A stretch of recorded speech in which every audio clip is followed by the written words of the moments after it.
Ok. Et en fonction de ça, en fon- Ouah, c'est c'est incroyable. incroyable. C'est un Dingue. On nous voit sur l'écran. Ok, on est en train de bosser sur un truc qu'on n'avait pas bossé depuis des mois. C'est vrai. Présentation, qui on est? Mi-geek, mi-sales. Et c'est tout. Qu'est-ce que je peux dire de plus? On est tous les deux français. Oui, On ça n'a c'est pas vrai. grow up aux États-Unis. Non. But we can speak English with a nice accent. On peut Yes. parler anglais. Very good, yes. Moi, je suis encore sans emploi. Moi j'ai un emploi. Et ouais. Il Et ouais. y a un emploi là. Et ouais, je suis employé. Je suis employé, ouais. Vas-y, diffuse toutes les informations là-dessus. Bah, il a pas vu quelle étiquette. Ah, c'est vrai. Parce qu'il y a Ugly plein- face, ugly face. Voilà. Ah ouais. Recrutez-moi s'il vous plaît. C'est faux. Ok, du coup. Vas-y, Non, vas-y. prends le lead. Je prends le lead, je fais preuve d'assertivité. Donc en fait, ça fait trop longtemps que William principalement taffe sur une idée de boîte pour résoudre des problèmes autour de l'organisation de hackathons, hackathons notamment étudiants. Et aujourd'hui est un grand jour. Nous sommes le 9 mars et nous avons décidé de commencer à build sérieusement ce truc après avoir identifié plein de pain points intéressants. Et donc aujourd'hui c'est day 0. On a fait un peu de, vous voyez le tableau derrière, on a fait un peu de whiteboarding sans feutre.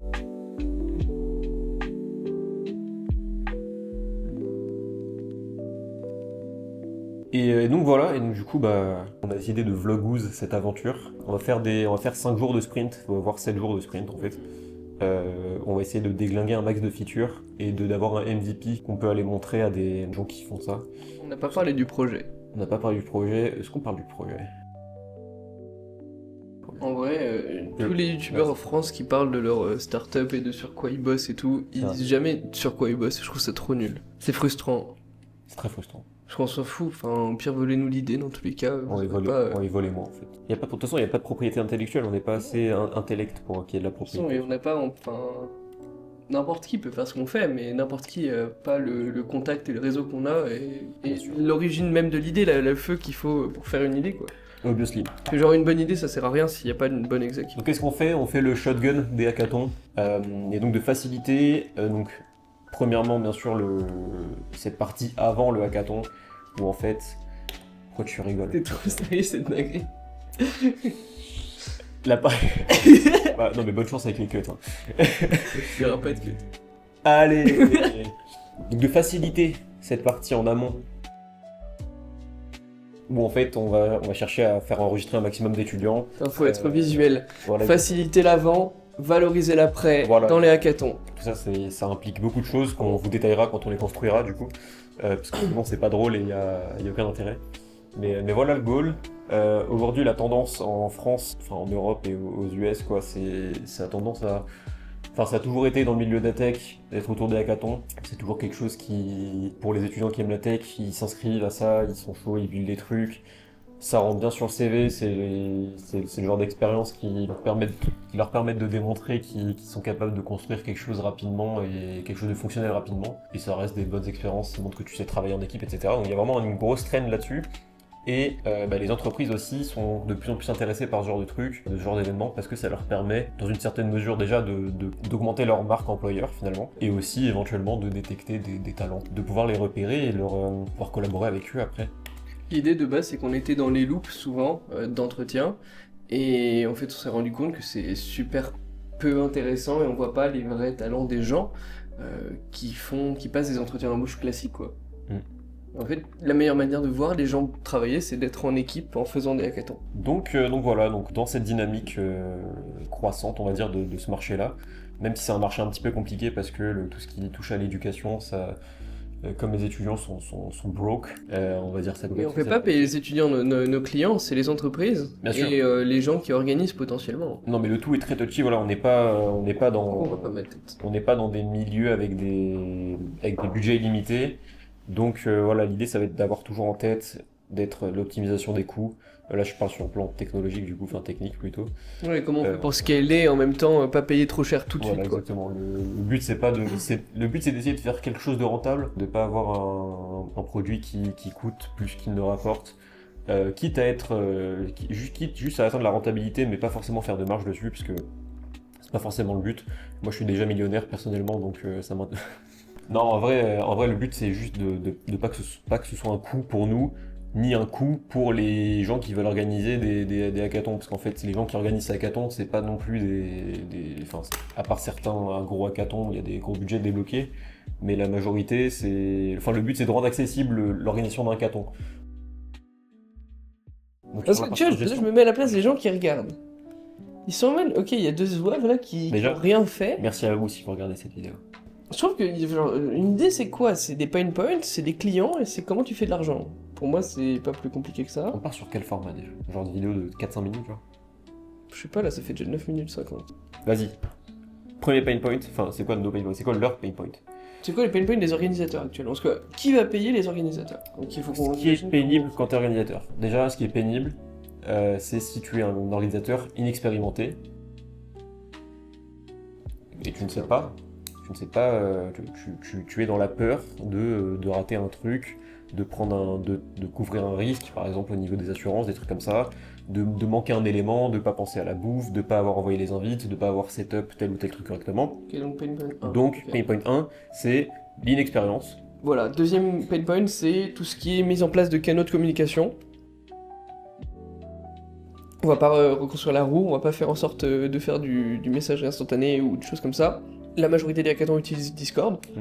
Comment on fait pour faire en sorte qu'en un clic, on puisse créer un Discord qui soit synchronisé et bien configuré avec tous les bons channels, toutes les équipes Yes.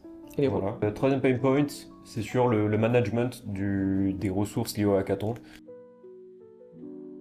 C'est-à-dire toutes les ressources qui vont être type création de contenu pour les réseaux sociaux, éventuellement faire de la génération de contenu avec de la GenAI vu que c'est un peu trendy, tout ce qui va être évidemment la data plateforme qui permet de gérer les étudiants, enfin les gens qui s'inscrivent et les organisateurs, éventuellement la gestion des partenaires même si on a sur l'hackathon. Donc ça, c'est vraiment faciliter l'avant, quoi. Voilà ça, Faciliter l'avant, Mm. c'est tout ça. exactement. On avait dit aussi qu'il faut qu'on valorise l'après.